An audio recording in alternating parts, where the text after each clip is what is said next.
प्रिय विद्यार्थियों, MD school की ऑनलाइन क्लासेस में आपका स्वागत है। तो हमारा जो टॉपिक चल रहा था ह्यूमन रिप्रोडक्टिव सिस्टम।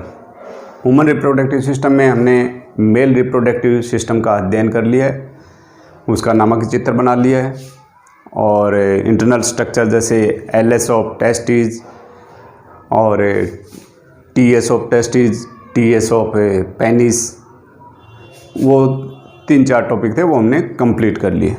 आज का जो टॉपिक रहेगा फीमेल रिप्रोडक्टिव सिस्टम।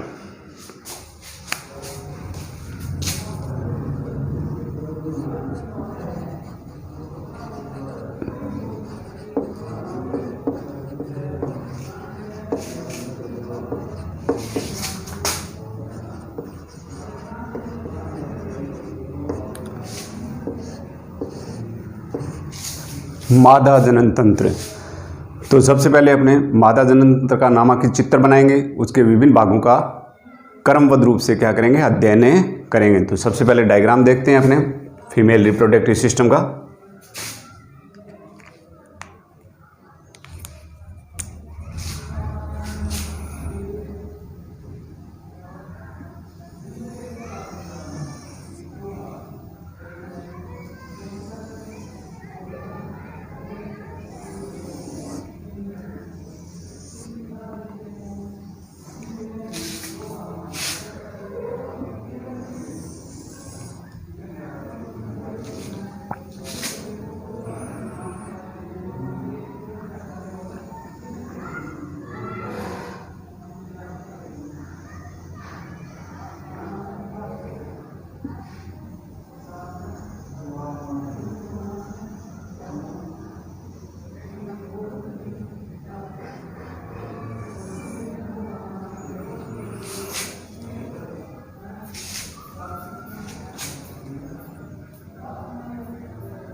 अब इसको क्रमबद्ध रूप से नामांकित कर देते हैं।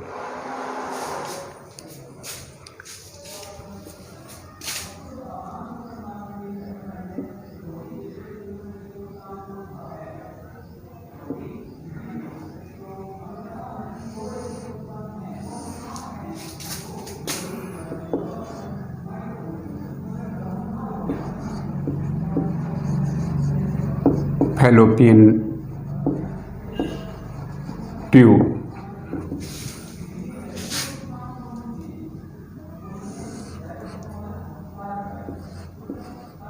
ओस्टियम कीप मुख,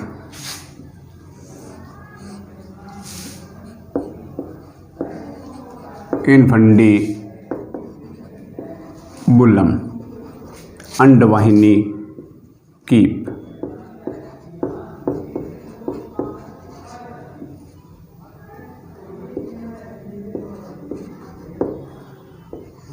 पूरा नाम ओविडक्ट।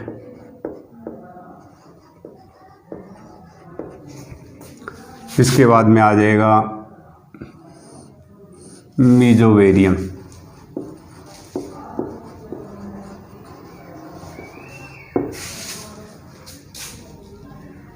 और ओवेरी,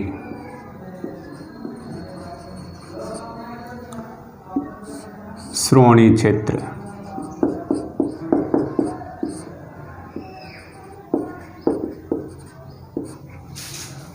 मीजोवेरियम जैसे अंडाशय,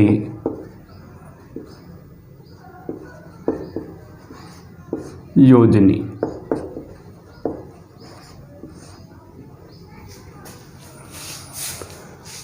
इसके बाद में यूट्रस,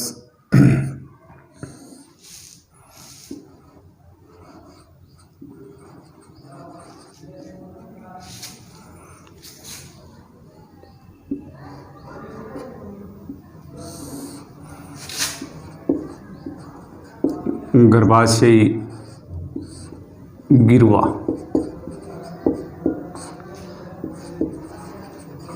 सर्विक्स, यूट्राइन,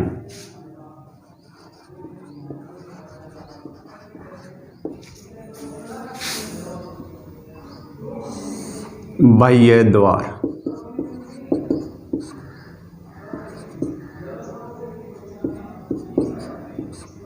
या योनि द्वार,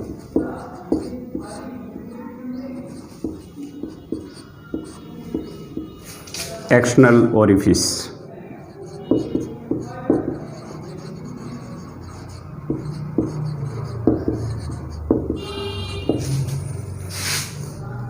रेक्टम, मलाशय। इसके बाद में वेजाइना,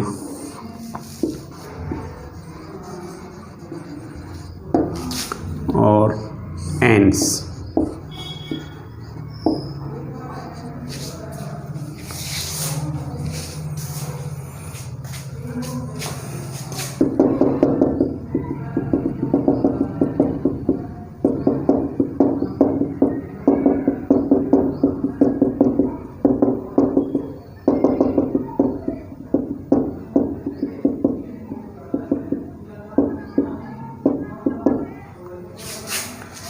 ये हो जाएगा यूरिनरी ब्लैडर।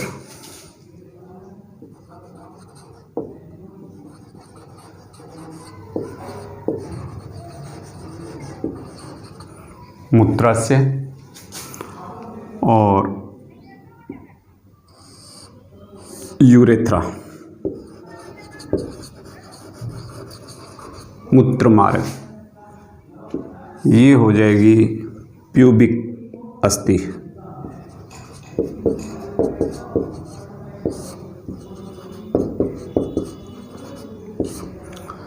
और ये भाग हो जाएगा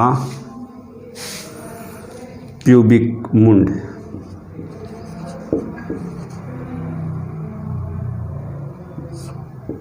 प्यूबिस मुंड, मॉन्स प्यूबिस।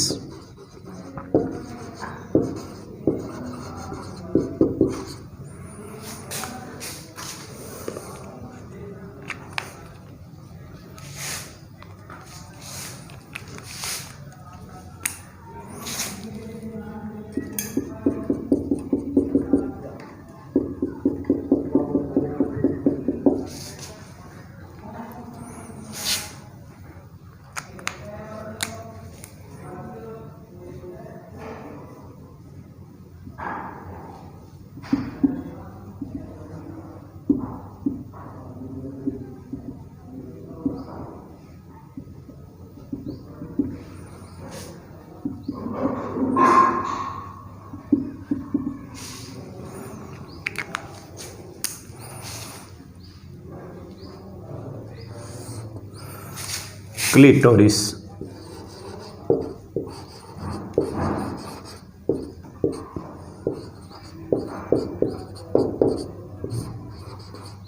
भग से, और ये हो जाएंगे वृद्ध भगोष्ठ या लेबिया मेजोरा।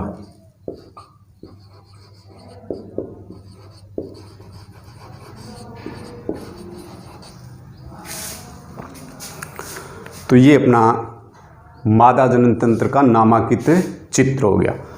अब इसको सिस्टेमेटिकली ढंग से क्रमबद्ध रूप से अध्ययन करें तो सबसे पहले बात करेंगे कि मादा जनन तंत्र को निम्न भागों में अध्ययन करते हैं। 1 नंबर जो अपना पार्ट्स आएगा वो आएगी मादा जनन ग्रंथि, जिनको क्या बोल देंगे, ओवेरी या अंडाशय। ओवेरी या अंडाशय 1 नंबर पार्ट ये होगा। 2 नंबर अपनी होगी ओविडक्ट।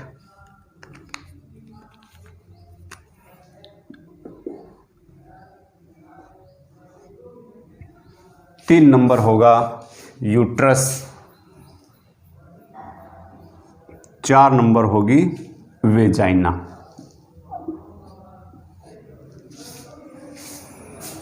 तो सबसे पहले ओवेरी या अंडाशय के बारे में, ओवेरी या फिर अंडाशय। तो मादा के अंदर एक जोड़ी अंडाशय पाए जाते हैं जो आकृति में बादाम की आकृति के जैसे होते हैं, गुलाबी रंग के होते हैं। श्रोणी क्षेत्र, कौन सा क्षेत्र हो गया, ये कमर वाला अपना श्रोणी क्षेत्र के अंदर रीढ़ की हड्डी के पास ही जो किडनी जो होती है, वृक्क जो होते हैं, किडनी के जस्ट पीछे स्थित होते हैं। और ख़ास तौर से जो ये अंडाशय हैं, ये जो अपनी बॉडी वाल या जो देह भित्ति होती है, उस देह भित्ति का कौन सा पृष्ठ भाग है, पृष्ठ भाग के आंतरिक सतह जो होता है उसको हम बोलते हैं विसरल पेरिटोनियम। तो पृष्ठ देह भित्ति की आंतरिक सतह विसरल पेरिटोनियम के साथ अंडाशय जो है, एक जोड़ी जो होते हैं दोनों तरफ, दोनों किडनी के पीछे, वो एक विशिष्ट प्रकार की झिल्ली के द्वारा परिबद्ध, झिल्ली के द्वारा पृष्ठ देह भित्ति के साथ संलग्न या जुड़े रहते हैं। उस मेम्ब्रेन या झिल्ली को क्या बोलते हैं, मीजोवेरियम या अंडाशयी योजनी। तो अंडाशय योजनी पृष्ठ देह भित्ति की आंतरिक भित्ति विसरल पेरिटोनियम के साथ संलग्न रहती है और अंडाशय जो है, ओवेरी जो है, उनको सादे रखती है। फिर बात करते हैं कि अंडाशय के अंदर कौन कौन सी प्रक्रियाएं होती है। तो अंडाशय के अंदर या ओवेरी के अंदर ही ओवोजेनेसिस, अंडजनन की प्रक्रिया के द्वारा अंडाणु का निर्माण होता है। और ख़ास तौर से एस्ट्रोजन और प्रोजेस्टेरोन जो मादा हार्मोन है, उनका स्रावण भी किसके द्वारा होता है, अंडाशय के द्वारा होता है। फिर अंडाशय जो श्रोणी क्षेत्र के अंदर एक जोड़ी जो स्थित है, इनको अगर बाहर से देखें, जैसे इसका इंटरनल स्ट्रक्चर का अध्ययन करेंगे तो इसको 2 भागों में करते हैं, कॉर्टेक्स और मेडुला भाग। तो बाहर से जैसे अंडाशय दिखाई पड़ता है तो इसके ऊपर छोटी छोटी विशिष्ट प्रकार की उभरी हुई संरचनाएं हमें दिखाई देती है। तो वो जो उभरी हुई संरचनाएं होती है उनको हम बोल देते हैं वो अंडाशय पुट्टिकाएं या ओवेरियन होती है। और उन ओवेरियन के साथ साथ बीच में एक मैच्योर फॉलिकल या परिपक्व पुट्टिका या ग्राफिन फॉलिकल भी पाई जाती है। जैसे ग्राफिन फॉलिकल का निर्माण हो जाता है तो ग्राफिन फॉलिकल अंडाशय की जो पृष्ठ भित्ति या जो अंडाशय की जो बाह्य भित्ति है उसके संपर्क में आके और टूट जाती है, जिससे ओव्यूम क्या हो जाता है, उत्सर्ग या अंडाणु अंडाशय से बाहर निकल जाता है और फैलोपियन ट्यूब के पास पहुंच जाता है। तो अंडाशय के अंदर ही जब ओवोजेनेसिस या अंडजनन की प्रक्रिया होती है, उसी दौरान जो पुट्टिकाओं का निर्माण होता है तो उसमें विशिष्ट प्रकार की, जैसे सेकेंडरी फॉलिकल का निर्माण होता है, उस दौरान मेम्ब्रेना ग्रेनुलोसा का निर्माण होता है। उसी मेम्ब्रेना ग्रेनुलोसा के द्वारा ही एस्ट्रोजन वगैरह और प्रोजेस्टेरोन हार्मोन का क्या होता है, स्रावण होता है। उसके बाद में जैसे ही ओव्यूम निकल जाता है अंडाशय से, तो फर्टिलाइजेशन होता है या नहीं होता है। उसी दौरान 2 प्रकार की स्ट्रक्चर और बनेगी जो आगे पढ़ेंगे, जैसे कॉर्पस ल्यूटियम और कॉर्पस एल्बिकन्स। उनके द्वारा भी एस्ट्रोजन और किसका, प्रोजेस्टेरोन हार्मोन का स्रावण होता है। तो इनके द्वारा मादा हार्मोन, अंडाशय के द्वारा मादा हार्मोन, एस्ट्रोजन और प्रोजेस्टेरोन का स्रावण होता है। वृद्धि करती हुई ओवेरियन या अंडाशय पुट्टिकाएं इसमें पाई जाती है। मैच्योर फॉलिकल इसके अंदर पाई जाती है। एक जोड़ी होगी, बादाम के आकृति के होंगे, गुलाबी रंग के होंगे। किस क्षेत्र में स्थित होते हैं, श्रोणी क्षेत्र में स्थित होते हैं, किडनी के जस्ट पीछे होते हैं, और पृष्ठ देह भित्ति की आंतरिक भित्ति जिसको विसरल पेरिटोनियम बोलते हैं, उस विसरल पेरिटोनियम के साथ दोनों अंडाशय दोनों तरफ अपनी अपनी विशिष्ट मेम्ब्रेन या झिल्ली जिसको क्या बोलते हैं मीजोवेरियम कहते हैं, जिसके द्वारा ये संलग्न रहता है। तो ये तो इसकी अंडाशय की क्या होगी, पोजीशन होगी, कहाँ पे स्थित है। आगे जो जैसे फर्दर जो आगे चलेंगे उसके अंदर हम एलएस ऑफ ओवरी अंडाशय की अनुप्रस्थ काट का अध्ययन करेंगे, जिसके अंदर कॉर्टेक्स और मेडुला और ओव्यूम निर्माण की प्रक्रिया जो कॉर्टेक्स भाग के अंदर होगी, उसके अंदर प्रीमोर्डियल फॉलिकल है, प्राइमरी फॉलिकल है, सेकेंडरी फॉलिकल है, मैच्योर फॉलिकल, ग्राफियन फॉलिकल, अंडोत्सर्ग, ओवुलेशन, ये सब प्रक्रियाएं अंडाशय की आगे अनुप्रस्थ टीएस काट के अंदर हम क्या करेंगे, अध्ययन करेंगे। तो अंडाशय यहाँ कंप्लीट। अब इसके बाद में मादा जनन तंत्र के अंदर दो नंबर जो ऑर्गन्स या जो अंग आता है उसको कहते हैं ओविडक्ट कहते हैं। ओविडक्ट भी संख्या में कितनी होती है, एक जोड़ी होती है जो लगभग 12 सेंटीमीटर लंबाई की होती है और अंडाशय के समीप से प्रारंभ होके और दोनों अंडवाहिनियां ओविडक्ट यूट्रस के अंदर आके क्या हो जाती है, समाप्त हो जाती है। फिर बात करते हैं कि ओविडक्ट एक का जो बाह्य स्तर होता है वो कैसा होगा, पेशी स्तर होता है। कैसा स्तर होता है, पेशीय स्तर होता है। और इसका जो आंतरिक स्तर होता है वो पक्षमाभी उपकला कोशिकाओं का बना होता है, यानी सिलियरी एपिथेलियम सेल्स का बना होता है। और इस ओविडक्ट के आंतरिक जो स्तर है उसके अंदर कुछ विशिष्ट प्रकार की म्यूकस सेल्स या श्लेष्मिक कोशिकाएं भी पाई जाती है जो म्यूकस या श्लेष्मा का स्रावण करती है। और वो श्लेष्मीय पदार्थ ओविडक्ट के अंदर अंडाणु को सुरक्षा और पोषण प्रदान करता है। इसके बाद में अंडवाहिनी या ओविडक्ट का अध्ययन हम निम्न भागों में करते हैं। जैसे सबसे पहले हम बात करते हैं ओविडक्ट का प्रारंभिक भाग है, उसको क्या बोलते हैं, इन्फंडिबुलम या अंडवाहिनी कीप या अंडवाहिनी कीपक कह देते हैं।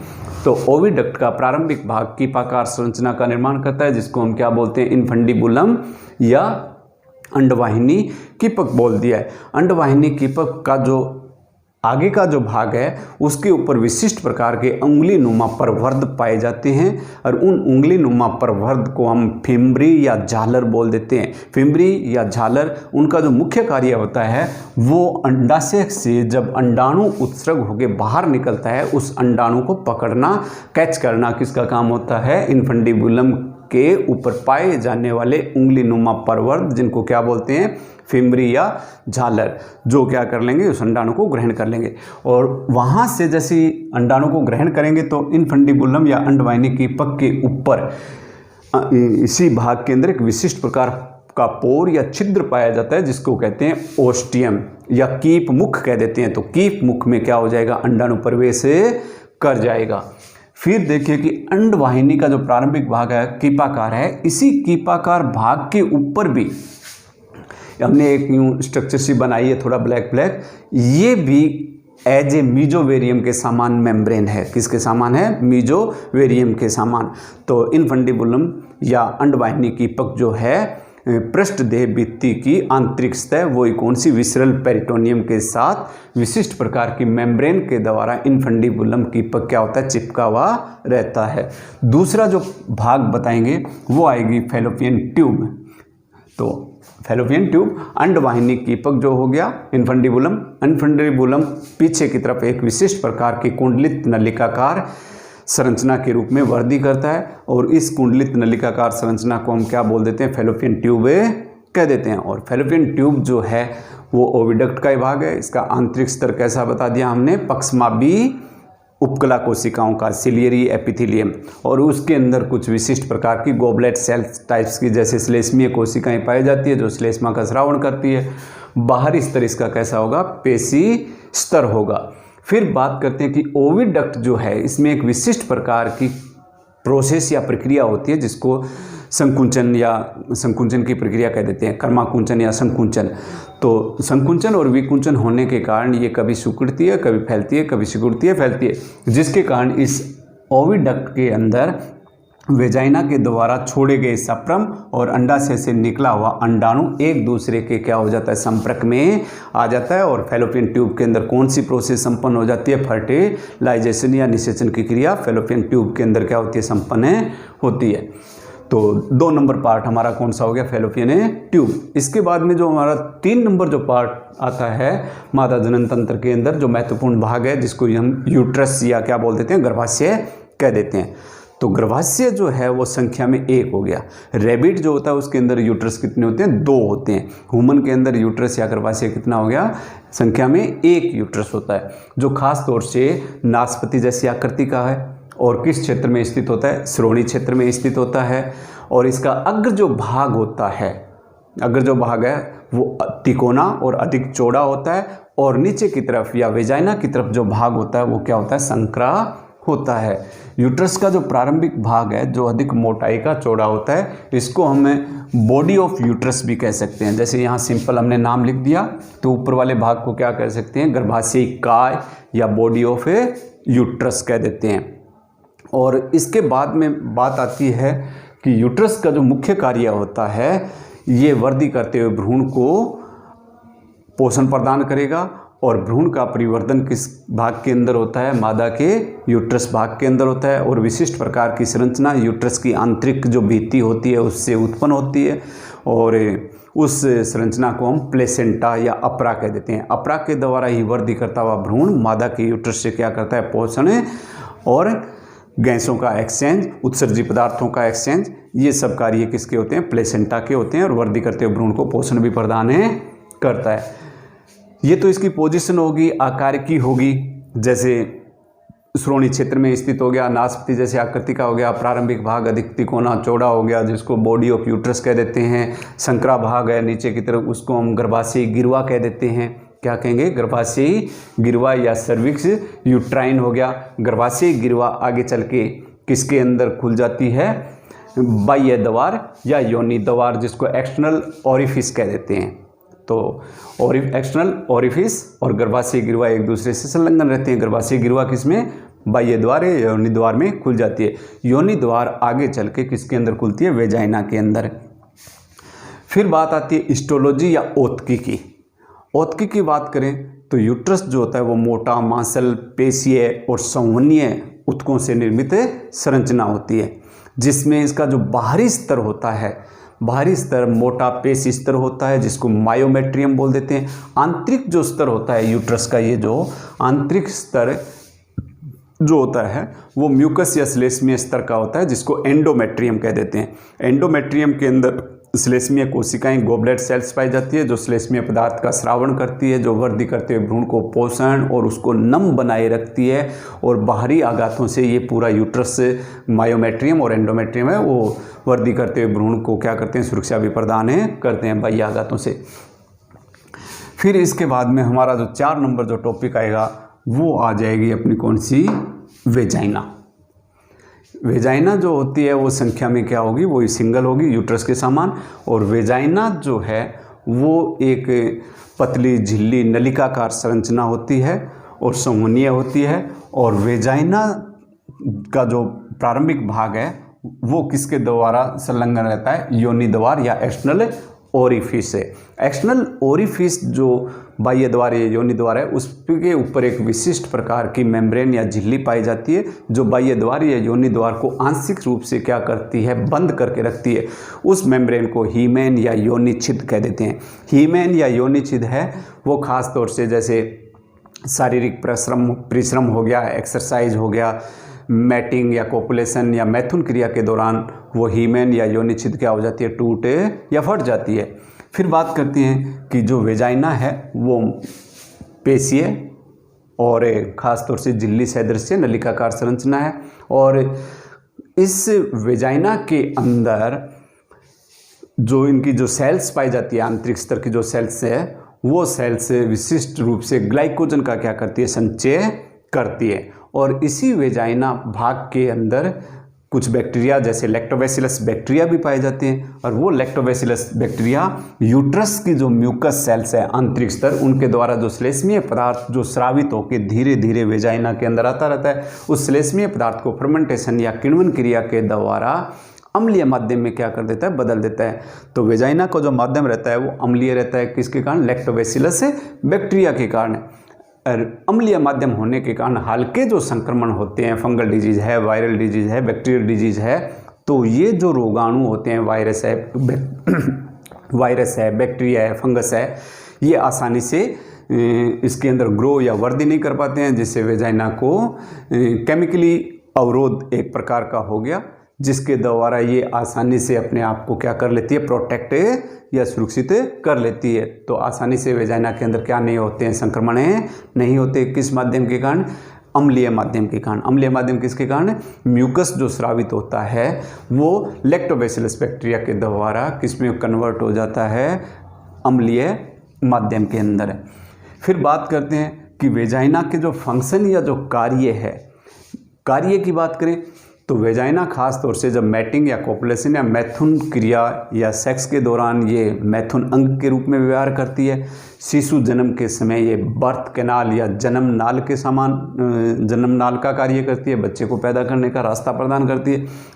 और तीसरा जो हो गया, जो मासिक धर्म है, ऋतुस्राव है, उनके अंदर श्रावण की क्रिया के द्वारा जो पदार्थ श्रावित होते हैं उनको वेजाइना के द्वारा ही शरीर से क्या कर दिया जाता है, बाहर निष्कासित कर दिया जाता है। तो ये 4 पार्ट्स अपने कौन से हो गए, मादा जनन तंत्र के।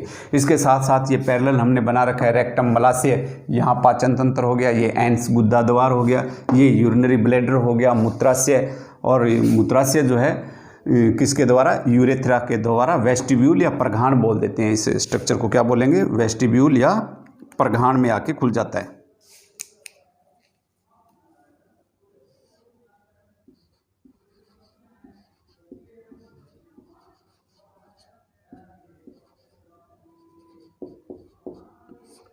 तो यूरेथ्रा, यूरिनरी ब्लैडर, यूरेथ्रा, इनका मादा जनन तंत्र के अंदर डिस्क्रिप्शन या वर्णन नहीं करेंगे। जब उत्सर्जन तंत्र की बात करते हैं तब ये अलग टॉपिक आ जाएगा।